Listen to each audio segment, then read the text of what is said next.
Hi, it's Sue Derby at Shore West Realtors with this week's edition of Tuesday's 2 Cents Worth. My heart goes out to all the people affected by the extreme rain and flooding that we've experienced this month. From water in the basement to total flooding, it is just unimaginable the damage the rain has caused to homes. I have a few tips for cleaning up after this disaster if you had a wet basement. First, wear gloves, boots, and maybe even a mask to avoid contact with the contaminated water. It might not just be rainwater, so treat it as hazardous. Anything that can't be thoroughly cleaned and dried quickly should be discarded. Mold can start growing within 24 to 48 hours.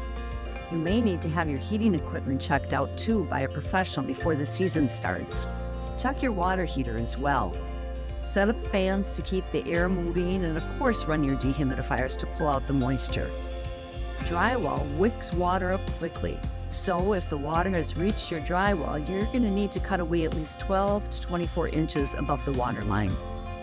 If you have wood floors that have become saturated, you might need to call in a professional to dry those out to save the wood. Wash everything with a mix of mild detergent and water, and then use bleach to disinfect.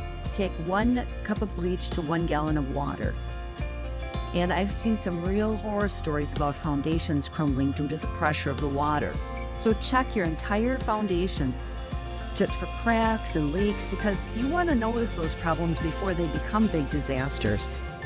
The municipalities are trying to help as best they can by having drop sites open extra hours and extra pickups too. Consider us a resource though if you need suggestions for your cleanup. Travis and I are happy to help any way that we can. Thanks for tuning in to this week's Tuesday's 2 Cents Worth. This is Sue Derby at Shore West Realtors, your local realtor ready to work hard for you. And please, if you have any friends or family thinking about making a move, pass along our information. We value your referrals and promise to work hard for them too. Thanks again.